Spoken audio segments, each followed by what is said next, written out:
Greater Noida में बसे एक छोटे से गांव सुनपुरा में सन 2016 से संचालित है संस्थानम अभय दानम, एक ऐसी संस्था जिसमें मूक प्राणी एवं असहाय पशु पक्षियों के पालन पोषण से लेकर चिकित्सा तक की उत्तम व्यवस्था की जाती है। संस्था में उपस्थित चिकित्सक एवं अन्य सदस्य दिल्ली एनसीआर एवं अनेक क्षेत्रों से 24 घंटे असहाय पशु पक्षियों का रेस्क्यू कर जीवन दान देने का नेक कार्य कर रहे हैं। संस्था में ज्ञान दानम गुरुकुल भी चलाया जा रहा है, जहां छोटे बच्चों को लौकिक शिक्षा के साथ जैन धर्म एवं जीवन उपयोगी संस्कार भी दिए जा रहे हैं।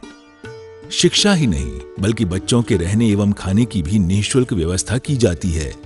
इनके साथ ही संस्थान में औषधानम आयुर्वेदिक एवं प्राकृतिक चिकित्सा केंद्र में चिकित्सकों के परामर्श से लोगों का उपचार निःशुल्क किया जाता है। संस्था में हथकरघा एवं हस्तशिल्प प्रशिक्षण केंद्र भी संचालित है, जिसमें युवाओं को विभिन्न कलाओं का निःशुल्क प्रशिक्षण प्रदान किया जा रहा है। सन 2017 में इस परिसर में श्री दिगंबर जैन मंदिर की स्थापना भी की गई, जहां अरिहंतगिरी तमिलनाडु से लाई गई मूलनायक भगवान शांतिनाथ की मनोहारी प्रतिमा लगभग 500 वर्ष प्राचीन है। प्रतिमा इतनी निराली है कि हर कोई इन पर मोहित हो जाता है। मंदिर जी में प्रतिदिन प्रभु का अभिषेक, शांति धारा एवं पूजन होता है। वर्तमान में पशुजन्य दुग्ध पदार्थ क्रूरता मुक्त न होने के कारण यहाँ अभिषेक हेतु वनस्पति जन्य विकल्पों जैसे कि नारियल जल, पुष्प एवं फलों के रसों का प्रयोग किया जाता है। क्षेत्र पर हस्तलिखित पांडुलिपि संग्रहालय, जैन वीगन ऑर्गेनिक भोजनालय, गुरुकुल निर्माण का कार्य निरंतर चल रहा है। यदि आप भी ऐसे मनमोहक स्थान संस्थानम अभयदानम के किसी भी कार्य एवं क्षेत्र में सहयोग देना चाहते हैं तो संपर्क करें 9868356946 9329322040। आचार्य श्री उमा स्वामी विरचित तत्वार्थ सूत्र पाठशाला। मंगल आशीर्वाद परम पूज्य आचार्य श्री 108 श्रुत सागर जी महाराज, परम पूज्य आचार्य श्री 108 प्रमुख सागर जी महाराज। प्रेरणा स्रोत परम पूज्य मुनि श्री 108 प्रणम्य सागर जी महाराज एवं परम पूज्य पाठशाला प्रणेता मुनि श्री 108 हनुमान सागर जी महाराज। नमन करता स्वर्गीय श्री योगेंद्र कुमार जैन एवं स्वर्गीय श्रीमती आशा जैन, मोदीनगर, उत्तर प्रदेश। प्रायोजक ज्ञान दानम गुरुकुल।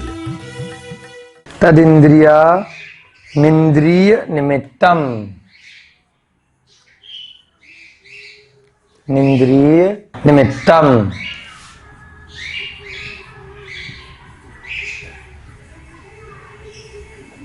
साथ साथ मिलके पढ़ेंगे, देख के एक बार। तदिंद्रिया निंद्रिय निमित्तम। अब इसका संधि विच्छेद करके देखेंगे। यहां से एक शब्द निकला तद, फिर जो छोटी की मात्रा है वो इसके साथ चली गई इंद्रिय, कहां तक? य तक। और ये जो आ का डंडा है ये इधर चला गया, तो क्या बन गया? अनिंद्रिय निमित्तम। क्या क्या बने इसमें? पहले शब्द में तद, तद के बाद क्या बना? इंद्रिय। तीसरा क्या बना? अनिंद्रिय। यही चीज मूल रूप से आपको सीखनी है कि सूत्र में से संधि विच्छेद करके उसके अलग अलग क्या क्या मतलब निकल रहे हैं, ये चीज आपको समझना है। तद, दूसरा इंद्रिय, अनिंद्रिय, निमित्तम। तदिंद्रिय अनिंद्रिय निमित्तम, यानी कि तद का मतलब है वह ज्ञान। पिछले सूत्र में तद का मतलब क्या है? वह। तो वह से क्या हुआ? अब किसकी बात चल रही है वह में? जो पिछले सूत्र में वर्णन था, क्या वर्णन था? सम्यक ज्ञान की बात कर रहे थे। तद माने वह। अब वह क्या चीज लगाएंगे हम? जो पिछले सूत्र में बात चल रही थी, यानी सम्यक ज्ञान की बात चल रही थी, वह सम्यक ज्ञान। सम्यक ज्ञान के अंदर भी अब कौन सा बात चल रही थी? सम्यक ज्ञान के अंदर अब जो मेन बात चल रही थी फिलहाल मति ज्ञान की बात चल रही थी। तो यहां पर तद का मतलब क्या निकला? सम्यक ज्ञान नहीं निकला। क्या मतलब निकला यहां पर? वह मति ज्ञान। यही चीज आचार्य महाराज आपको शॉर्टकट में बता रहे हैं कि पिछले सूत्र से रेफरेंस लेना है जब भी वह की बात की जाएगी। ठीक है, तो तद का माने वह से अब क्या रेफरेंस निकाला? अभी जो पिछले सूत्र में मति ज्ञान की चर्चा शुरू हो गई है, तो मति ज्ञान कैसे होता है? इंद्रियों से होता है। और अनिंद्रिय किसको बोलते हैं? मन को। अनिंद्रिय किसको बोलते हैं? मन को। पांचों इंद्रियों के अलावा इंद्रियां कौन सी होती हैं? 5 इंद्रियां होती हैं। 5 इंद्रियों से होता है, उनमें से किसी से भी हो सकता है, या साथ में क्या लगेगा? मन तो लगेगा ही। जब तक मन नहीं है तो मति ज्ञान होना मुश्किल है। अभी जो सम्यक ज्ञान की चर्चा में बात कर रहे हैं उस वाले मति ज्ञान में निमित्तम यानी कि निमित्त से होता है। वह मति ज्ञान 5 इंद्रियों तथा मन की सहायता से होता है। 5 इंद्रियां कौन कौन सी हैं? स्पर्श, रसना, घ्राण, चक्षु और कर्ण। ये 5 इंद्रियां होती हैं। और साथ में क्या लिया जाता है? साथ में उसके लिया जाता है मन। तो उसके साथ क्या हो जाता है? मति ज्ञान हो जाता है। तो इंद्रियों के साथ में मन होगा तो क्या होगा? मति ज्ञान। अब अगले सूत्र में पढ़ेंगे हम ये मति ज्ञान किस किस प्रकार से होता है। अवग्रह, अवग्रहेहा वाय धारणा। ये 14वां सूत्र छोटा ही था क्योंकि इस बारे में हमने जब मति ज्ञान बताया था तब भी उसके परिभाषा में यही चीज बताई थी। तो ये परिभाषा कहां से निकली थी? इसी 14वें सूत्र से ही निकली थी। मति ज्ञान इंद्रिय और मन की सहायता से होता है। अच्छी से आपके ये याद हो जाना चाहिए। चलिए अगला सूत्र देखते हैं। अवग्रहेहा वाय धारणा।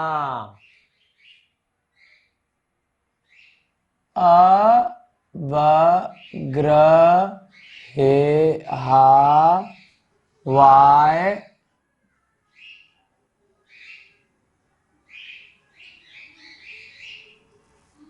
धारणा।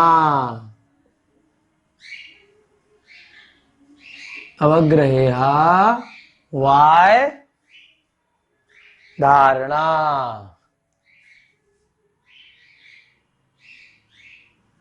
अब यहां पर संधि विच्छेद समझने का प्रयास करेंगे। यहां पे कैसे किया था? तद इंद्रिय अनिंद्रिय निमित्तम। और यहां कैसे करेंगे? अवग्रह, एक ही मात्रा को इधर ले जाएंगे तो क्या बन जाएगा? एहा नहीं बनेगा, ईहा। जब ई के साथ में अ लग जाता है तो क्या बन जाता है? एक ही मात्रा बन जाती है संधि में। तो संधि विच्छेद के बाद क्या हो गया? अवग्रह। दूसरा क्या बन गया? ईहा। तीसरा अब यहां से अ ले जाएंगे, अवाय। यहां पर भी बड़ा आ रहा है और आ के साथ में फिर से अगर आ छोटा आ जाए तब भी वो बड़ा आ ही रहता है। तो क्या बन गया? अवाय। और फिर क्या बन गया? धारणा। तो क्या चीज निकल के आई इसमें? 4। अवग्रह, दूसरा एहा नहीं है, ईहा, फिर अवाय और फिर धारणा। तो संधि विच्छेद आपको मूल रूप से अच्छे से समझने हैं सूत्रों के साथ साथ, तभी आपको उनका मतलब समझ में आएगा। अभी भी हमारी मति ज्ञान की ही चर्चा चल रही है, अभी श्रुत ज्ञान नहीं आया। ठीक है, अभी मति ज्ञान में पहले हमने क्या बताया पिछले सूत्र में कि इंद्रिय मन से होता है। अब क्या बता रहे हैं? मति ज्ञान के 4 प्रकार हैं। उससे पिछले सूत्र में बताया कि मति ज्ञान के पर्यायवाची कौन कौन से हैं? 5। अब ये 4 प्रकार के भेद होते हैं। मति ज्ञान के अर्थात ये 4 प्रकार से होता है। मति ज्ञान की ही बात चल रही है, बार बार नाम रिपीट नहीं करते आचार्य महाराज। मति ज्ञान के 4 भेद हैं। कौन कौन से? नंबर 1 अवग्रह, नंबर 2 ईहा, नंबर 3 अवाय, नंबर 4 धारणा। अब इनमें क्या फर्क है? मूल रूप से बात वही रहेगी। मति ज्ञानावर्णी कर्म के क्षयोपशम से होंगे सारे की सारे। थोड़ा थोड़ा सा सब में फर्क है। क्या क्या फर्क है चलिए देखते हैं। अवग्रह का तात्पर्य होता है, मति ज्ञान में हमने सारा सीख लिया कि भाई इंद्रिय और मन की सहायता से होगा। अब अवग्रह उसका जो भेद है उसमें क्या है, वर्तमान में आपने कोई चीज देखी, उसका अब आपको कुछ विशेष ज्ञान हुआ। जैसे आपके सामने ये बोर्ड आया, बोर्ड पे कुछ लिखा था, अच्छा क्या लिखा है, ये तो तत्वार सूत्र की कुछ चीजें लिखी हुई हैं, या संस्कृत में कुछ लिखा है, या हिंदी में। थोड़ा सा आपको विशेष ज्ञान होना, वो क्या कहलाता है? अवग्रह।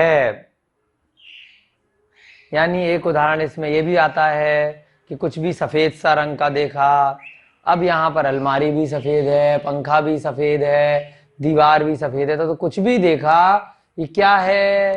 ये दीवार सी लग रही है सफेद रंग की, पंखा लग रहा है, ये अलमारी लग रही है, ये पेन लग रहा है। कुछ भी थोड़ा सा विशेष ज्ञान होना कुछ देखने के बाद, उसे क्या बोलते हैं? अवग्रह। और अवग्रह से अब ईहा। ईहा में मतलब होता है चेष्टा करना, कुछ और जानने की। अब भाई दिमाग है, मन साथ में है, तो खाली तो बैठने वाला नहीं है।